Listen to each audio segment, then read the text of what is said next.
I came out of junior hockey built as a great goal scorer. And it's really shocking that no one ever taught me the one thing that was going to get me on the ice so that I could display my offensive talents in the big leagues. I soon learned that if I was going to get ice time and be on a winning team in the NHL, I would have to learn how to stop the other team from scoring and make a contribution to the entire team's effort.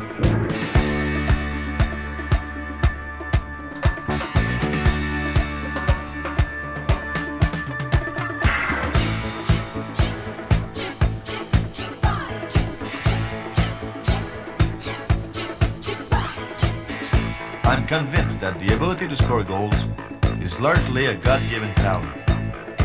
But I believe that any youngster who wants to play hockey can earn his way onto any team in any league if he learns to check.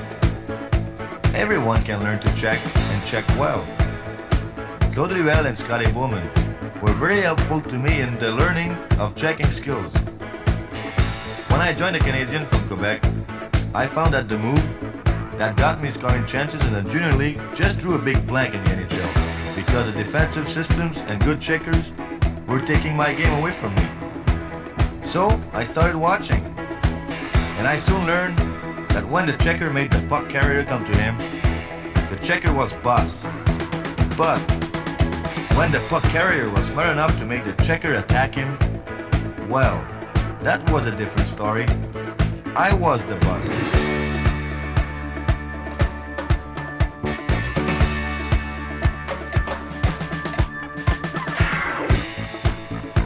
The object of the game is to score goals, but you can't score unless you have the puck. So, the single most important aspect of hockey is what you and your team does to regain possession of the puck from the other team. The ideal place to do the checking is in the other team's defensive zone, because the puck carrier has to come to you. When you forecheck, never attack the puck carrier, but try to take away his option. Make him turn towards the boards, and then, gradually, run him out of the ring and complete the check. Remember, you must never attack on a straight line, but always on an angle.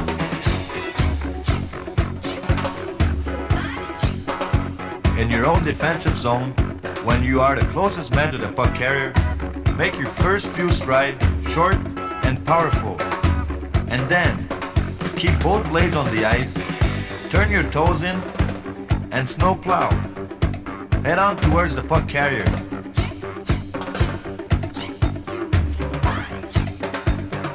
You see, when you're sliding with both skates on the ice, you're ready for instant action.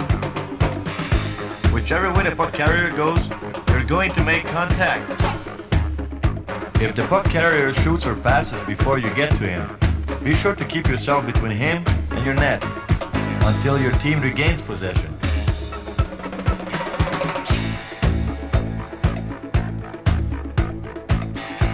Do not chase the puck. Remember, you don't have to be big, strong, tough and violent to check. Just smart and know your angles. A rule to remember is never put a stick where a body will go.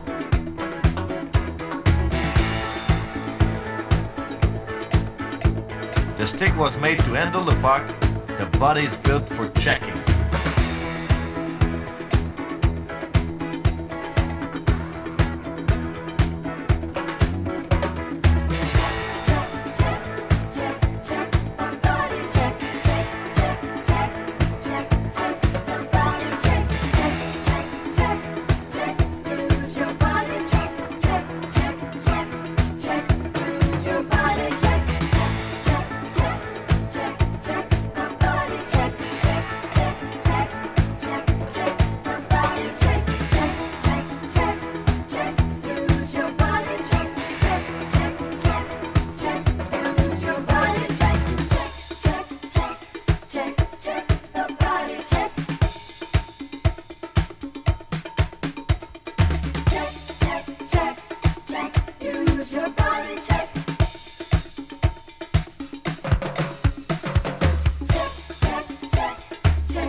good shot is based on a combination of strength, balance on skates, technique, and practice.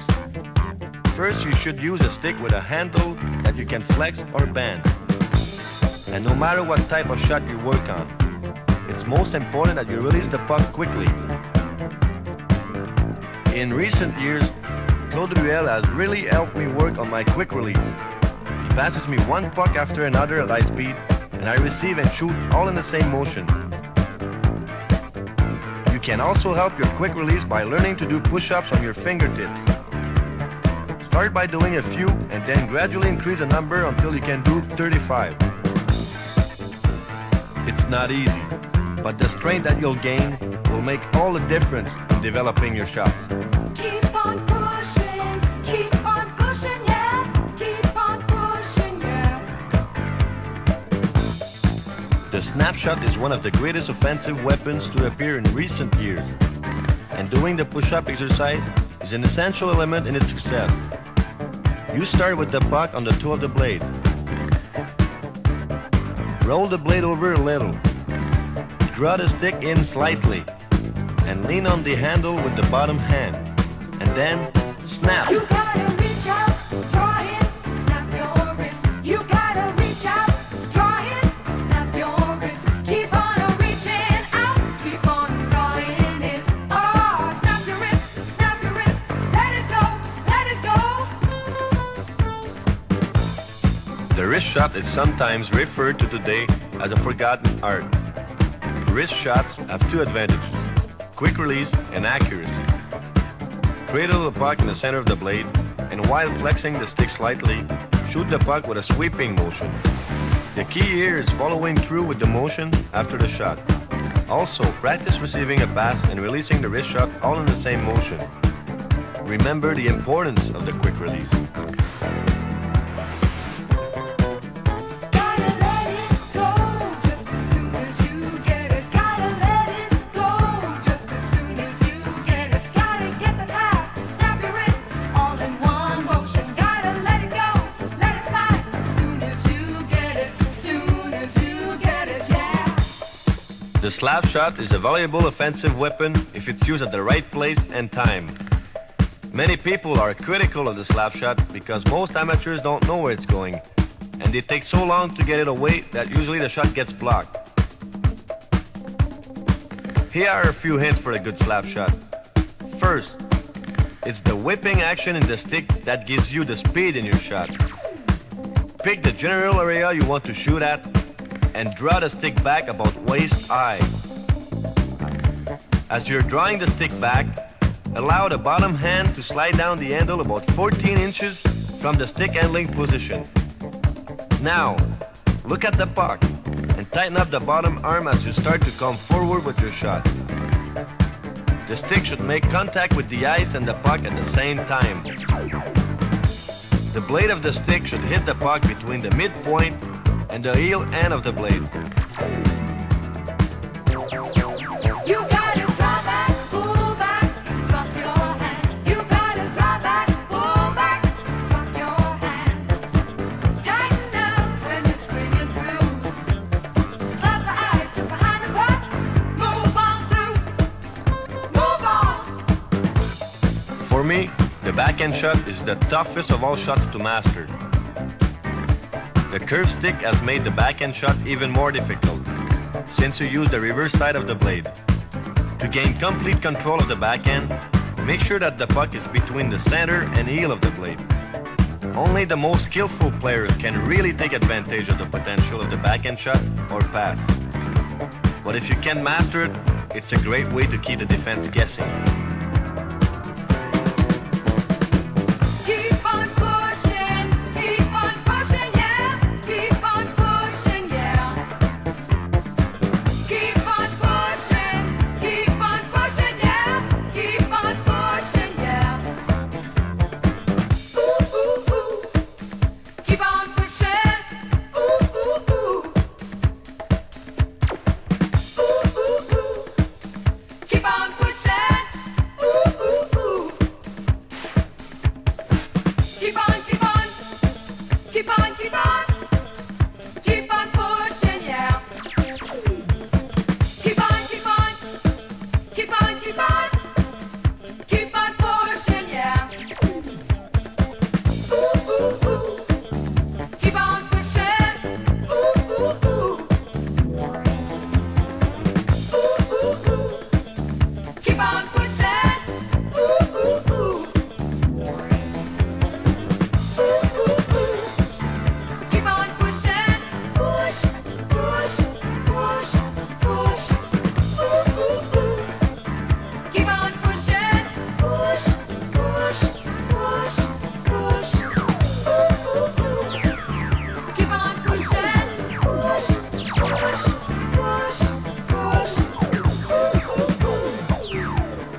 Once you have mastered a good shot, you must learn when to use it.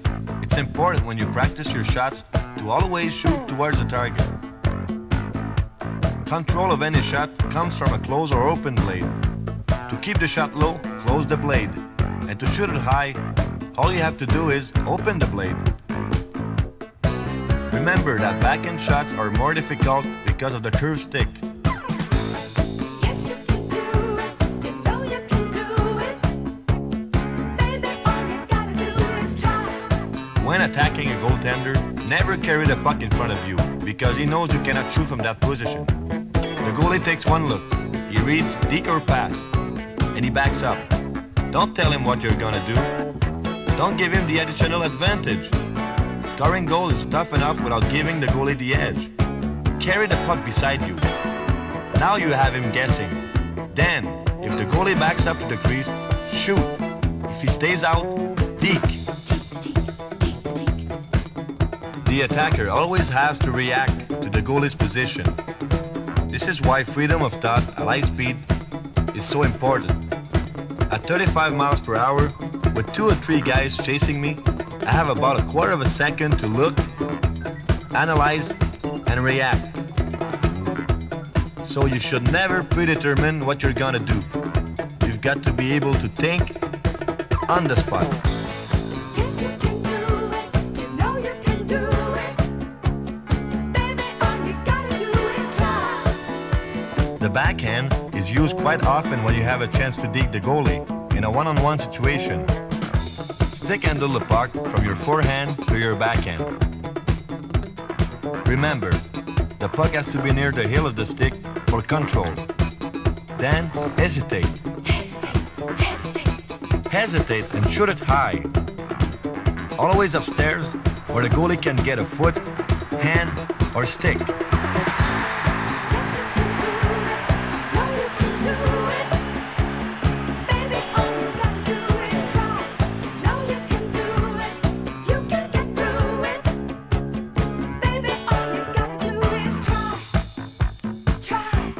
Scoring goals by deflection or tip-in requires standing in front of the net and waiting for the shot, and usually struggling with a big defenseman. It's not for me. The type of scoring play that I find truly satisfying is to receive a pass from Larry Robinson in our zone, which beats 1-foot checker and then I take off, wide open for the other end. Through center ice and over the blue line, I exchange passes with Steve and Pierre. Then, I take the puck and head for the net. Hold the goaltender on the short side, fake the shot, and then slip the puck to Steve. He shoots, the red light goes on. Goal! Yes, you can do it. No, you can do it.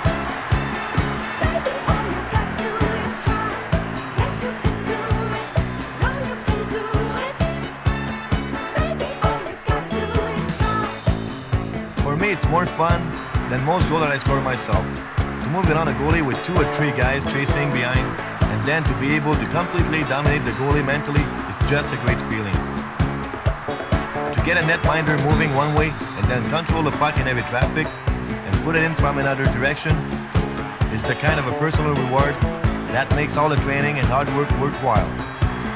It's always a challenge, and that's the fun in playing the game.